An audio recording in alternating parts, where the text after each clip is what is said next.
ನಮಸ್ತೆ. ಓದ್ತಾ ಇರುವಂತಹ ಪುಸ್ತಕದ ಹೆಸರು ಓಯಾಸಿಸ್ ಬದುಕು ಭಾವನೆ ಯಶಸ್ಸು ಬರಡಾದ ಬದುಕಿಗೆ 23 ಸ್ಫೂರ್ತಿಯ ಚಿಲುಮೆಗಳು. ಬರ್ದಿರೋದು ಗಿರೀಶ ಶ್ರೀಪಾದ ಮೇವುಂಡಿ ಅವರು. ಬನ್ನಿ ನಮ್ಮ ಮೊದಲನೇ ಈಗ ನೆಕ್ಸ್ಟ್ ಚಾಪ್ಟರ್ನ ನಾವು ಓದೋಣ. ಸಫಲತೆಗಾಗಿ ವಿಭಿನ್ನ ಕಾರ್ಯತಂತ್ರಗಳು. ಅಂದ್ರೆ ಲೈಫಲ್ಲಿ ನಾವು ಅಚೀವ್ ಮಾಡಕ್ಕೋಸ್ಕರ ವಿಭಿನ್ನವಾಗಿರೋ ಕೆಲವು ಕಾರ್ಯತಂತ್ರಗಳನ್ನ ಬಳಸಬೇಕು. ಅದು ಯಾವುದು ಹೇಗೆ ಅನ್ನೋದನ್ನ ಇವಾಗ ಹೇಳ್ತಾರೆ, ಕಲಿತಾ ಹೋಗೋಣ. ನೀವು ಈಗ ಎಲ್ಲಿದ್ದೀರಿ ಹಾಗೂ ಎಲ್ಲಿರಬೇಕೆಂಬುದರ ವ್ಯತ್ಯಾಸವನ್ನು ಪರಿಣಾಮಕಾರಿಯಾಗಿ ಜೋಡಿಸುವಲ್ಲಿ ಕಾರ್ಯತಂತ್ರದ ಪಾತ್ರ ಮಹತ್ವವಾಗಿರುತ್ತೆ.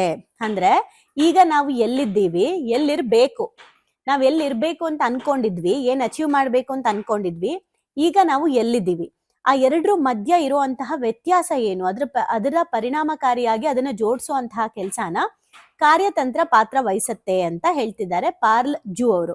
ಯಾಕೆ ಇದನ್ನ ಹೇಳ್ತಿದ್ದಾರೆ ಅಂದ್ರೆ, ನಾವ್ ಯಾವಾಗ್ಲೂ ನಾನು ಅದನ್ನ ರೀಚ್ ಮಾಡ್ಬೇಕು, ನಾನು ಅದನ್ನ ಅಚೀವ್ ಮಾಡ್ಬೇಕು ಅಂತ ಅಂತಿರ್ತೀವಿ. ಆದ್ರೆ ಎಷ್ಟು ದೂರದಲ್ಲಿದ್ದೀವಿ? ಫಾರ್ ಎಕ್ಸಾಂಪಲ್, ನಾವ್ ಇಲ್ಲಿಂದ ಒಂದ್ ಊರಿಗೆ ಹೋಗ್ಬೇಕು ಅಂತ ಅನ್ಕೊಳ್ಳಿ, ಯಾವ ಊರಾದ್ರೂ ಓಕೆ. ಫಾರ್ ಎಕ್ಸಾಂಪಲ್, ಇಲ್ಲಿಂದ ಮೈಸೂರ್ಗೆ ಹೋಗ್ಬೇಕು ಅಂದ್ರೆ ನಾವು ಲೊಕೇಶನ್ ಹಾಕೊಳ್ತೀವಿ ಅಲ್ವಾ.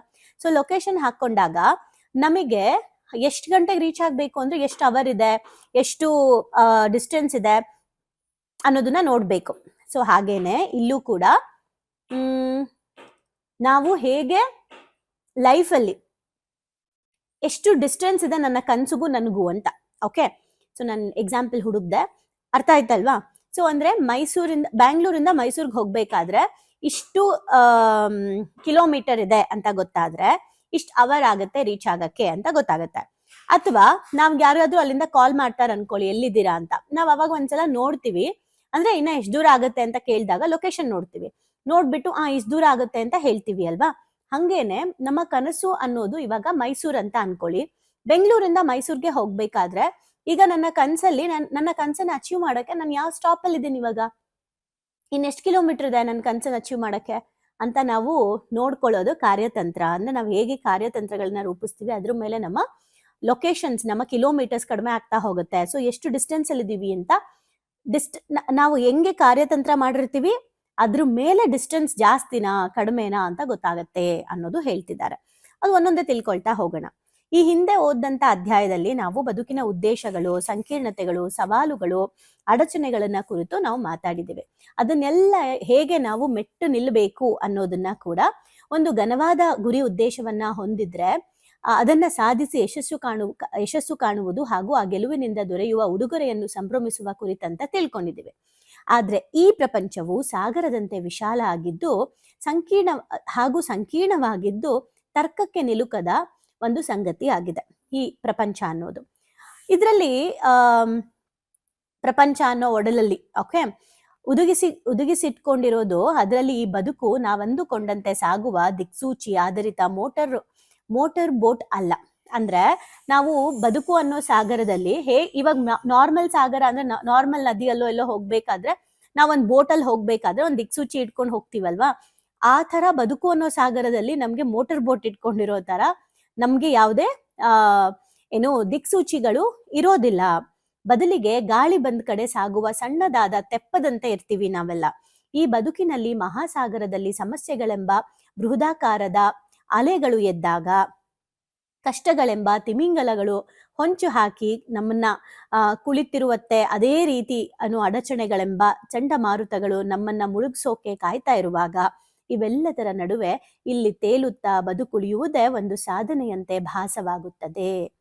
ಅಂದ್ರೆ ಲೈಫ್ ಸಾಗರದಲ್ಲಿ ಹೇಗೆ ನಮ್ಗೆ ತಿಮಿಂಗಲಗಳಾಗಿರ್ಬೋದು ಅಥವಾ ಅಲೆಗಳಾಗಿರ್ಬೋದು ಬರುತ್ತೋ, ಹಾಗೆ ಕಷ್ಟಗಳು ನಮ್ಗೆ ತಿಮಿಂಗಿಲ ತರ, ಅಲೆಗಳು ನಮಗೆ ಸಮಸ್ಯೆಗಳ ತರ, ಅಡಚಣೆಗಳು ಚಂಡಮಾರುತಗಳು ಅಡಚಣೆಗಳ ತರ ಬರ್ತಾ ಇರುತ್ತೆ. ಇದೆಲ್ಲದ್ರ ಮಧ್ಯ ನಾವು ತೇಲಿ ಹೋಗಿ ದಡ ತಲುಪದಿದೆಯಲ್ಲ, ಅದೇ ಒಂದು ದೊಡ್ಡ ಸಾಧನೆ. ಹಾಗಿದ್ರೆ ಈ ಒಂದು ಏನ್ ಹೇಳ್ತಾರೆ, ನಾವೆಯ ಉದ್ದೇಶ ನೀರಿನ ಮೇಲೆ ತೇಲುತ್ತಾ ದಡ ಸೇರುವುದೇ ಹೊರತು ದಡದಲ್ಲಿ ನಿಲ್ಲಲು ಅಥವಾ ಮಧ್ಯದಲ್ಲಿ ಮುಳುಗೋದಲ್ಲ. ಅಂದ್ರೆ ನಾವಿಕನ ಕೆಲಸ ಏನು, ಅವನು ಆ ಒಂದು ಸಾಗರದಲ್ಲಿ ಆ ಸಾಗರವನ್ನ ದಾಟೋದೇ ಅವ್ರ ಉದ್ದೇಶ ಆಗಿರುತ್ತೆ ಹೊರತು ಅಲ್ಲಿ ಮುಳುಗೋದಾಗಿರೋದಿಲ್ಲ, ಹಾಗೆ ಅಲ್ಲೇ ತೇಲೋದಾಗಿರೋದಿಲ್ಲ. ಹಾಗೆ ನಾವು ಬದುಕಲ್ಲಿ ಅಲ್ಲೇ ನಿಂತು ಬಿಟ್ರೆ, ಅಲ್ಲೇ ಮುಳುಗೋದ್ರೆ ಏನು ಯೂಸ್ ಇಲ್ಲ. ನಾವು ಕೂಡ ಬದುಕು ಅನ್ನೋ ಸಾಗರನ ದಾಟೋಕ್ಕೆ ನಾವು ರೆಡಿ ಆಗ್ಬೇಕಾಗಿದೆ.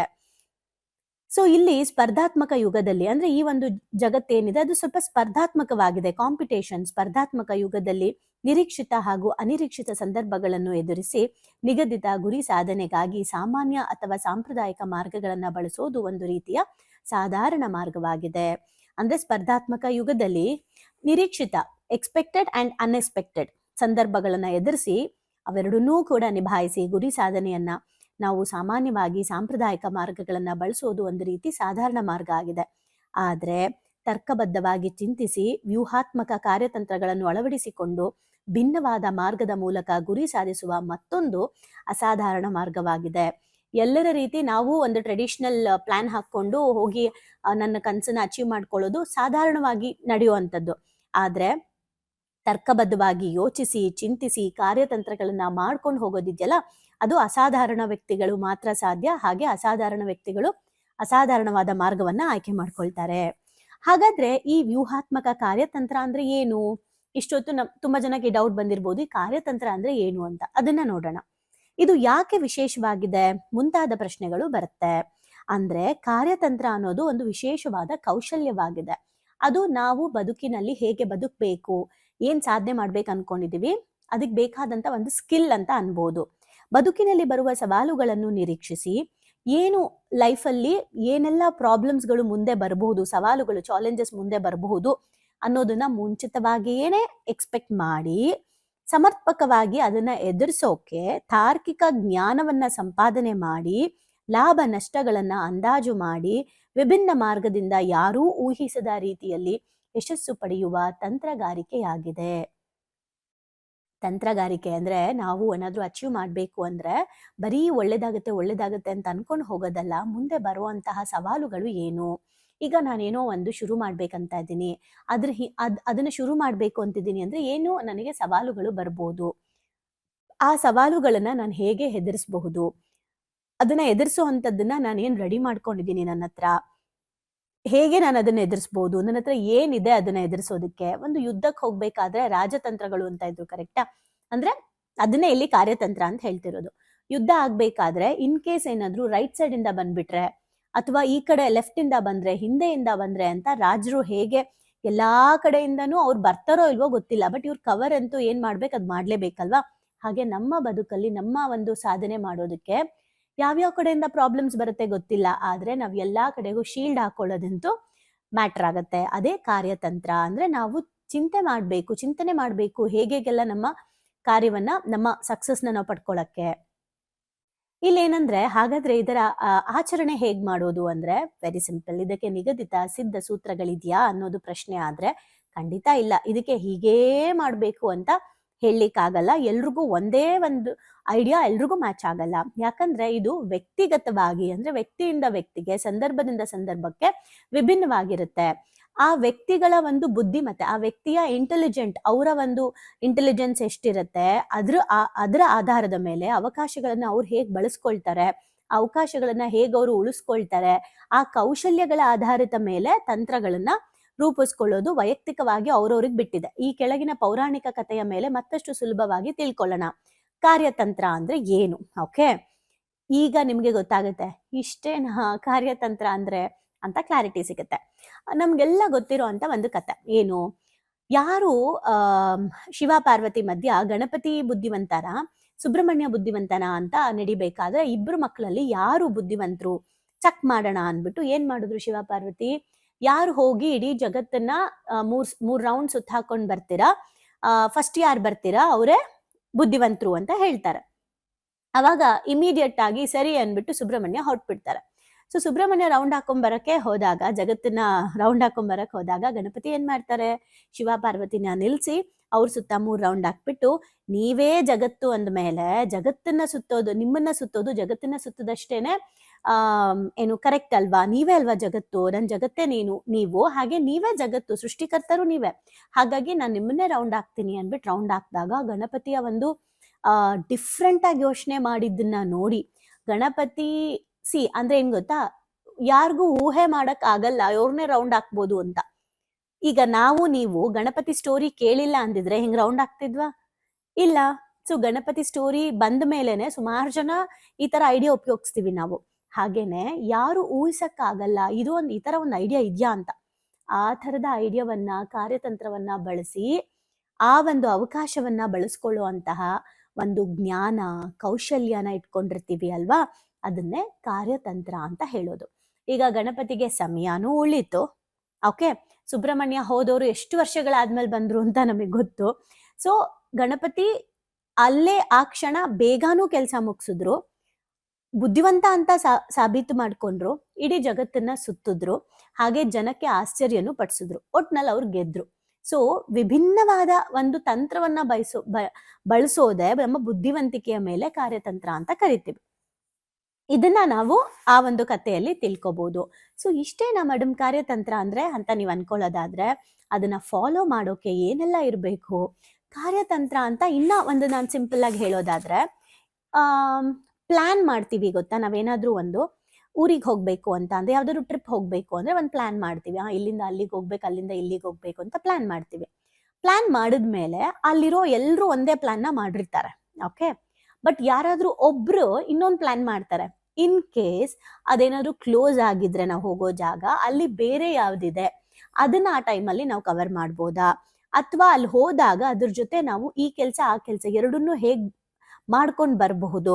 ಅಂಡ್ ನಾವು ಹಿಂಗ್ ಹೋಗಿ ಇಷ್ಟು ಖರ್ಚು ಮಾಡ್ಕೊಳ್ಳೋದು, ಇಷ್ಟು ದಿನ ಹೋಗೋದ್ರ ಬದಲು ಬೇರೆ ಹೇಗೆ ನಾವು ಆ ಖರ್ಚು ಮತ್ತೆ ದಿನವನ್ನ, ಟೈಮ್ ಅಂಡ್ ಮನಿನ ಸೇವ್ ಮಾಡಬಹುದು. ಈ ತರ ಯಾರು ಚಿಂತೆ ಮಾಡಿ, ಅಂದ್ರೆ ಚಿಂತನೆ ಮಾಡಿ, ಯೋಚನೆ ಮಾಡಿ ಪ್ಲಾನ್ ಮಾಡ್ತಾರಲ್ಲ, ಅದು ಕಾರ್ಯತಂತ್ರ. ಇದೇ ತರ ನಮ್ಮ ಬದುಕಿಗೂ ಕೂಡ ನಾವು ಕೂಡ ಯಶಸ್ಸನ್ನ ಪಡ್ಕೊಳ್ಳೋದಕ್ಕೆ ಕಾರ್ಯತಂತ್ರಗಳನ್ನ ಮಾಡಬೇಕು. ನೀವು ಯಾವುದೇ ಬಿಸ್ನೆಸ್ ಮಾಡ್ತಾ ಇರಿ, ಸೊ ಆ ಬಿಸ್ನೆಸ್ ಅಲ್ಲಿ ನೀವು ಕಾರ್ಯತಂತ್ರಗಳನ್ನ ಬಳಸ್ಬೇಕು.